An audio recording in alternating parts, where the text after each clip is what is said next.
안녕하세요. 광단고 학생 여러분. 오늘 물리 거꾸로 수업 시작하도록 하겠습니다. 지난 시간에 우리 케플러 법칙 첫 번째 시간 가졌잖아요. 그때는 케플러 법칙, 제1법칙, 타원궤도의 법칙, 2법칙, 만유인력, 2법칙, 면적 속도 일정의 법칙, 3법칙, 조화의 법칙에 대해서 배웠는데, 오늘은, 그 케플러 법칙을 만유인력 법칙으로 설명하는 걸 배울 텐데요. 이게 왜 중요하냐면요. 케플러가 그 제1법칙, 2법칙, 3법칙을 발견하고 이렇게 발표를 했단 말이에요. 근데 발표를 했는데 그 당시 사람들은 그걸 받아들이지 않았어요. 왜 받아들이지 않았냐면 도대체 그러면 왜 행성이 타원궤도로 도느냐? 그리고 왜 행성의 공전주기의 제곱이 장반경의 세제곱에 비례하느냐? 그 이유가 뭐냐? 라는 거에 대한 명확한 설명을 할 수가 없었거든요.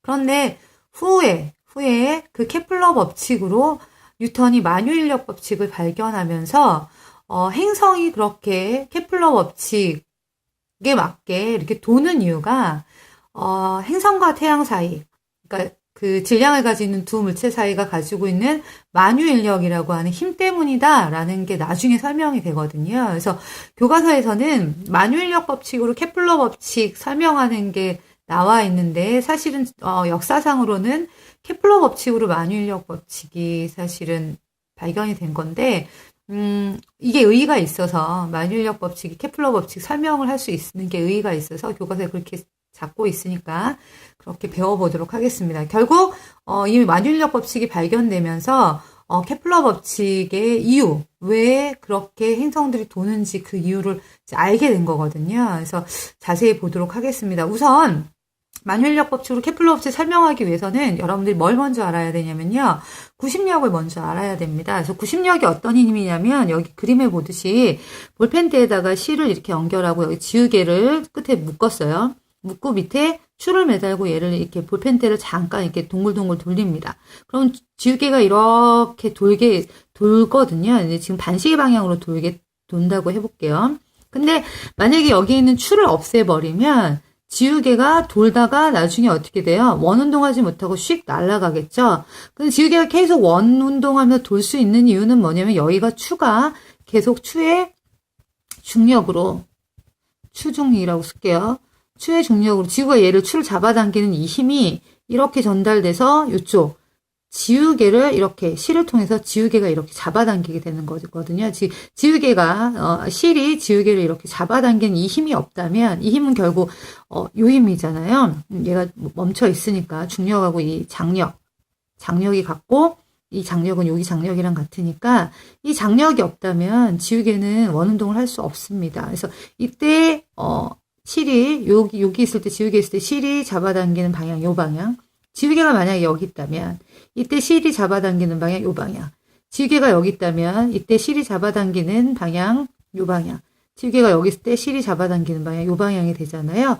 이렇게 해서 얘 지우개를 잡아당기는 이 힘이 없다면 얘는 원운동할 수 없거든요. 그래서 물체를 원운동하게 하는 힘 그게 구심력이고요. 구심력의 특징은 뭐냐면 항상 왜 구심력이라는 이름을 붙였냐면 항상 그 힘의 방향이 그 원운동하게 하는 그 힘의 방향은 항상 어디를 향한다? 이 원의 중심, 그 원의 구의 중심을 향하는 힘이다. 이때도 이쪽 향하죠. 만약에 여기 있다면 지우개가 여기 있다면 이쪽을 향하거든요. 항상 원의 중심을 향하는 힘이다. 그래서 구심력이라고 하는 거예요. 이 구심력이 없다면 이 지우개는 원운동할 수 없습니다. 다시 구심력은 원운동하게 하는 힘으로 원의 중심을 항상 향하게 되어 있다라는 걸 알아두고요. 만약에 여기다가 이렇게 돌고 있는데 반시계 방향으로 돌고 있는데 여기에 실이 무슨 이유인가에 의해서 끊어졌어요. 그럼 얘는 어디로 날아갈까요? 이쪽 방향, 요 접선 방향, 원의 접선 방향으로 이렇게 날아가게 돼 있습니다. 얘도 만약에 이때 딱 끊어졌다면 얘는 이쪽 방향으로 날아가게 돼 있죠. 이때 만약에 끊어졌다면 얘는 이쪽 방향으로 날아가게 돼 있고 얘는 이쪽 방향으로 날아가게 돼 있습니다. 그래서 보면 원운동하는 물체가 그때 움직이는 방향이 요 방향이거든요. 요 방향. 원의 접선 방향. 원의 접선 방향은 항상 반지름하고 뭘 이루게 돼요? 직각을 이루게 됩니다. 그래서 특징이 뭐냐면 구심력은 어떤 물체가 운동할 때 운동하는 방향과 수직으로, 운동 방향과 수직으로 힘이 계속 작용한다. 그 물체는 원운동할 수밖에 없어요. 어쨌든 특징은, 원운동하는 물체의 특징은, 그 원운동하는 물체의 운동 방향과 힘의 방향이 뭘 이룬다? 수직을 이룬다라는 걸 알아두시고요.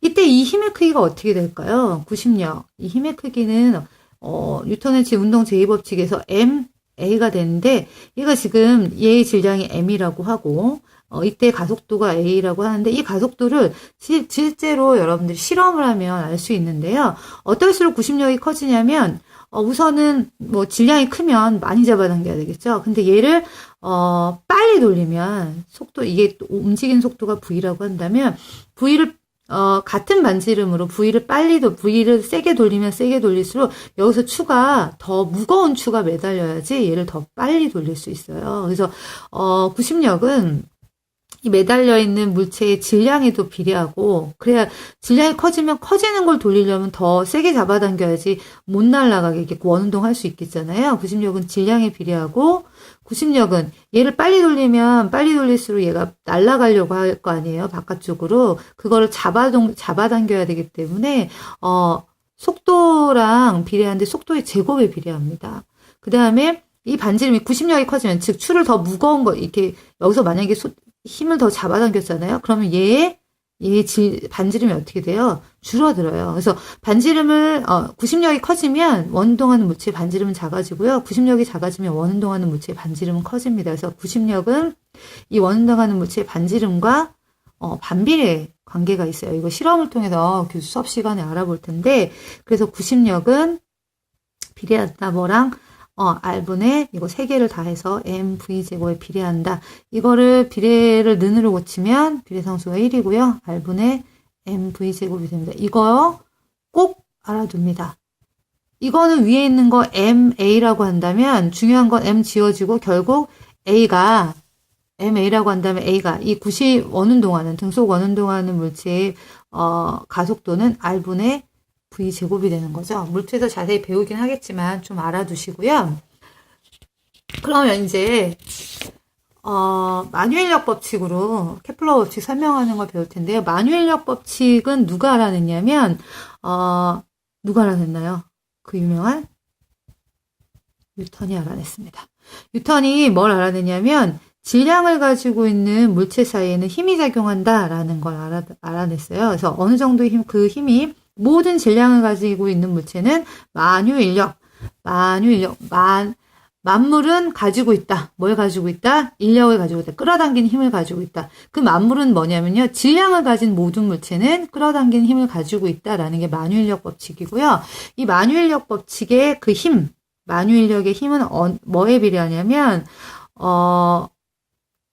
그 두 물체의 질량의 곱에 비례하고, 이게 큰 물체, 이게 작은 물체라고 한다면 질량이 큰 물체랑 작은 물체의 질량의 곱에 비례하고 그 두 물체 사이의 거리의 제곱에 반비례한다 라는 걸 알고, 그 비례상수는 중력상수 G입니다. 이렇게 뉴턴이 만유인력 법칙을 알아냈어요. 꼭 알아두세요. 이거 되게 중요한 법칙입니다. 다시, 모든 만물은 끌어당기는 힘을 가지고 있는데 그 끌어당기는 힘은 두 물체의 질량의 곱에 비례하고 반지름의 제곱에 반비례한다. 그래서 그 비례상수가 중력상수 G다라는 거 알아두고요. 이제 요 그림, 즉 태양 주위를 돌고 있는 지구, 이 그림으로, 즉 만유인력 법칙을 케플러 법칙을 유도하려고 하는데요. 가정이 뭐냐면, 물론 지구는 타원 궤도로 돌고 있긴 하지만 등속 원운동하고 있다고 우선 생각하는 거예요. 왜냐하면 한 바퀴 도는데 거의 같잖아요. 5일 좀 넘게 걸리지만 365일 정도 걸리니까 가정은 지구가 등속 원운동을 한다고 생각을 하고, 그러면 얘가 등속 원운동을 한다는 건, 원운동한다는 건 뭐가 작용했다는 거예요? 구심력이 작용했다는 거죠. 구심력 어떻게 구한다고 그랬어요?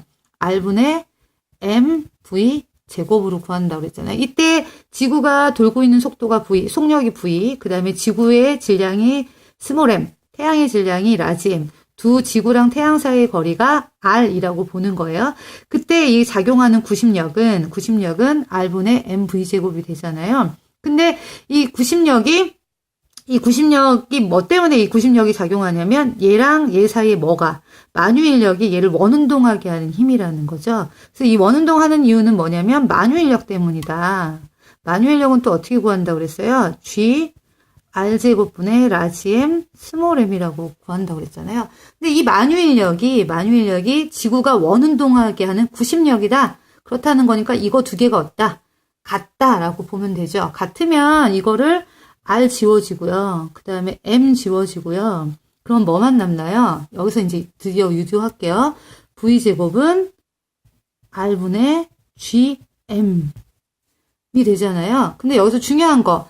자, 이게 속력인데, 지구가 공전하는 속력인데, 공전 속력은 어떻게 해요? 속력 어떻게 구한다고 그랬어요? 속력은 시간분의, 한 바퀴 도는데 걸리는 시간분의 한 바퀴 도는데 걸리는 시간은 우리는 주기라고 그런다고 했죠. 공전주기. 한 바퀴 도는데 걸리는 시간 공전주기 분의, 이때 이동한 거리가 얼마예요? 원주잖아요. 그래서 2파이 R로 나타내 줄 수 있습니다. 자, 그러면 이걸 여기다 집어넣을게요. 그러면, 여기다 V를 여기다 제곱을 집어넣으면 T제곱 4파이 제곱 R 제곱은 R분의 G 라지 M이 되잖아요. 이거 이쪽으로 넘기고 이거 이쪽으로 넘길게요. 그러면 4파이 제곱 R 세제곱은 GM T 제곱이 되죠. 밑으로 내려간 거 안 보이네요. 그러면 T제곱만 남기고 이거 옆으로 넘기면 GM분의 4 파이 제곱 R 3승은 T 제곱이 되죠. 즉 그러므로 T 제곱은 거꾸로 볼게요. GM분의 4 파이 제곱 R 세제곱이죠. T 제곱과 R 세제곱, 그 공전주기의 제곱과 장반경, 물론 여기서 원으로 봤지만 어쨌든 장반경의 세제곱은 얘네랑 비례상수가 이거죠. 왜냐하면 G도 상수고요. 그 다음에 여기 M은 태양의 질량이고 태양계에서 태양의 질량은 일정하다 보고 그 다음에 4파이 제곱 얘 다 상수잖아요. 얘가 바로 뭐가 되는 거예요? 비례상수가 되고 그러니까 케플러 제3법칙 T제곱은 R3승에 비례한다. 이게 이제 뉴턴의 만유인력 법칙으로 설명되는 거고 결국 이렇게 T제곱은 R3승에 비례하는 이유는 뭐냐면 지구와 태양 사이의 만유인력이 지구를 돌게 하는 구심력이다. 라는 게 구심력이기 때문에 이게 성립할 수밖에 없는 거죠. 이 만유인력 법칙으로 사실은 케플러 제2법칙도 설명되거든요. 그래서 엄청 중요한 내용이니까 꼭 알아두도록 합니다. 오늘 여기까지 하겠습니다. 모두 안녕.